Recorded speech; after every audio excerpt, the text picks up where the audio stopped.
अस्सलाम वालेकुम दोस्तों, मेरा नाम एस.एम. फ़ारूक सागरी है। जैसा कि आपको मालूम है, मैं कुछ कहानियाँ वगैरह भी लिखता हूँ, उसमें कुछ हिकायात भी करता हूँ, कुछ और भी टॉपिक होते हैं। तो आज मैं आपको ये अलिफ लैला की कहानियों के बारे में बताना चाह रहा हूँ। आज मैं आपको ये बताऊँगा कि ये कहानियाँ ये शुरू कैसे हुई, किस वजह से कहानियाँ शुरू हुई। इनकी तादाद तकरीबन 1000 है कहानियाँ। तो अब 1000 कहानियाँ तो एक नहीं ख़त्म होते, पूरी पूरी किताबी शक्ल में है। वो कभी कभी चलो बीच में एक आध दो कहानियाँ से सुना दिया करूँगा, लेकिन आज मैं इसकी वजह बताना चाह रहा हूँ कि ये कहानियों ने जन्म कैसे लिया, कैसे हुई, शुरू हुई है। तो ये शुरू करता हूँ कि ये किसी ज़माने में मुल्क यमन में एक बादशाह रहता था। उसको अपनी बीवी से नफ़रत हो गई, क्योंकि उसने अपने शौहर से बेवफाई की थी। उसने मलका को कत्ल कर दिया और इरादा किया कि अब शादी नहीं करेगा। लेकिन उसके छोटे भाई के साथ भी कुछ ऐसा ही हुआ, यानी उसकी बीवी ने भी उसको धोखा दिया। उसने सोचा कि हर औरत बेवफा होती है, इसलिए उसने इरादा किया कि वो हर रोज़ एक नई लड़की से शादी करेगा, हर रोज़ एक नई दुल्हन करे लाएगा, मगर सुबह को उसको कत्ल कर देगा ताकि बेवफाई का इम्कान ही ना रहे। गर्ज एक दिन वज़ीर की बेटी की बारी आ गई। वज़ीर बेहद घबराया हुआ था। बेटी ने बाप को गमनाक पाकर दरियाफ्त किया तो बाप ने बादशाह का ख्याल जाहिर कर दिया। बेटी ने कहा कि मैं तो मुद्दत से बादशाह से निकाह की आरज़ूमंद हूँ और मुझे उम्मीद है कि आइंदा इस जुल्म सितम को नेस्तो नाबूद कर दूँगी, कि ये जुल्म फिर कभी नहीं होगा। वज़ीर ने बहुत समझाया, मगर वो ना मानी। वज़ीर ने कहा कि मुझे डर है कि कहीं तेरा भी हाल उस सौदागर के गधे जैसा ना हो जाए। बेटी ने कहा कि पहले आप मुझे उस गधे की कहानी सुनाइए। वज़ीर ने कहा कि एक सौदागर बड़ा मालदार था, जो जानवरों की बोलियां जानता था। एक दिन उसने गधे और बैल को आपस में बातें करते सुना। बैल ने कहा, तुम खुशकिस्मत हो और मैं सारा दिन हल चलाता हूँ। गधे ने कहा कि कल काम के वक्त तुम बीमार बन जाना तो मालिक तुमसे कोई काम ना लेगा। सौदागर ने इन दोनों की बातें सुन ली और चुप रहा। दूसरे दिन नौकर ने बैल के बीमार होने की खबर दी।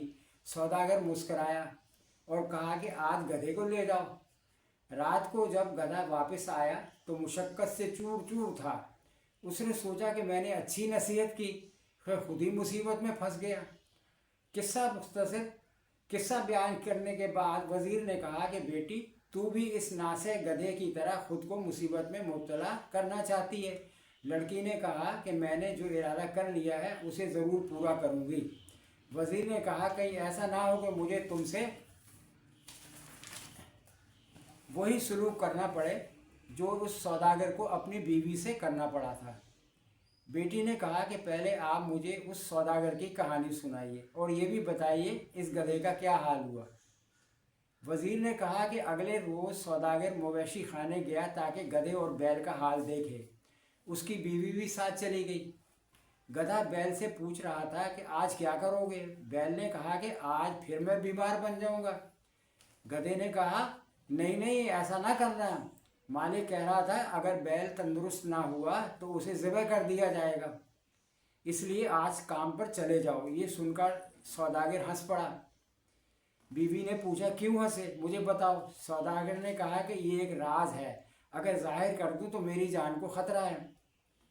बीवी ने ज़िद की कि मुझे बताओ वरना मैं खुदकुशी कर लूँगी, और साथ ही रोना धोना शुरू कर दिया। सौदागर परेशान हो गया कि अगर बताता हूँ तो मेरी जान को ख़तरा है, और अगर नहीं बताता तो मेरी बीवी जान से जाती है। इस फिक्र में खड़ा था कि कुत्ते ने मुर्ग से कहा कि आज भी तू मुर्गियों से बदमस्ती कर रहा है। कुत्ते ने मुर्ग से कहा, आज भी तू मुर्गियों से बदमस्ती कर रहा है। मुर्गा बोला, क्यों, आज क्या बात है।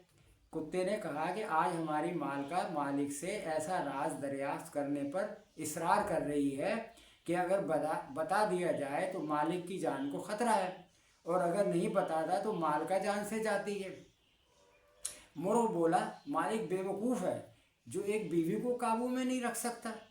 मुझे देख 50 मुर्गियों को संभाल रखा है, अगर मेरी मर्जी के खिलाफ कोई काम करे तो मार मार कर सीधा कर दूं। ये सुनकर मालिक ने हंटर उठाया और बीवी को मारना शुरू कर दिया। औरत डर गई और सौदागर के कदमों में गिरकर माफ़ी मांगी। आइंदा कभी तुम्हारी मर्जी के खिलाफ कोई काम नहीं करूँगी। यानी कुछ क्या कहते हैं उसे, खैर मैं इसको याद नहीं रहा है, इसको कुछ कहते हैं ना, कुछ रोज़े अव्वल के इसका कहते हैं कि पहले दिन ही से सख्ती करोगे फिर वो सीधी रहती है। अच्छा जी, ये हिकायत बयान करने के बाद वज़ीर ने कहा कि बेटी अगर तू अपनी ज़िद पे नहीं छोड़ेगी तो मुझे भी तेरे साथ यही सलूक करना पड़ेगा। बेटी ने कहा कि अब्बा हजूर मेरी दरख्वास्त मंजूर कर लीजिए, मुझे यकीन है कि मैं अपनी हज़ारों बहनों की जान बचा लूँगी। मजबूरन वज़ीर बादशाह के पास गया और कहने लगा कि हजूर आइंदा शब मेरी बेटी आपकी दुल्हन बनेगी। बादशाह ने ताज्जुब से कहा कि तुम्हें मेरा दस्तूर तो मालूम ही है, मैं किसी के साथ कोई रू रियायत नहीं करता, ये ना समझना कि तुम वज़ीर हो और तुम्हारी बेटी के साथ मैं कोई रियायत करूँगा। वज़ीर ने कहा कि बादशाह सलामत आपको इख्तियार है। ये कहकर वो घर वापस आ गया और बेटी को कुल माजरा सुना दिया।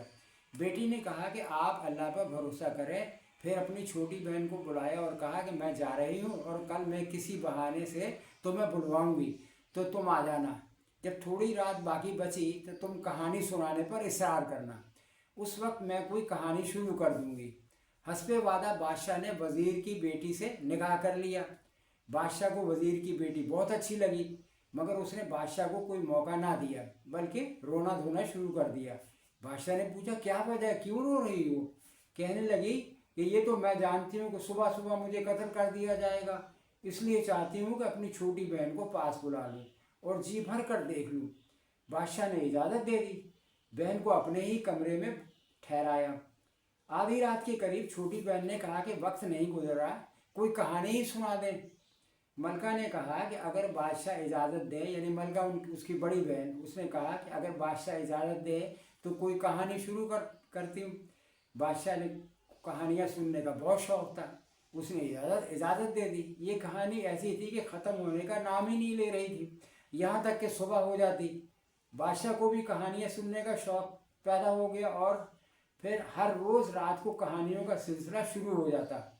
मलका की छोटी बहन ने ये कहानियाँ 1000 रातों में मुकम्मल की तो बादशाह बहुत खुश हुआ और उसके दिल में औरतों से मुताल्लिक जो बदगुमानियाँ पैदा हो गई थी वो दूर हो गई और तौबा कर ली कि आइंदा हर रोज़ नई शादी करके पहली बीवी को कत्ल नहीं करेगा।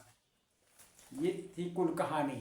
उम्मीद है आपको पसंद आएगी, तो इसमें ज़रूर अपने रिमार्क कमेंट्स दीजिए, कोई व्यूज़ दीजिए, ताकि मैं इसकी जो बाकी जो 1000 कहानी है ना वो मैं थोड़ी थोड़ी करके आपको सुनाऊँ। और अगर नहीं व्यूज़ आए तो ज़ाहिर है कि मुझे मायूसी होगी, मैं फिर क्या सुनाऊँगा।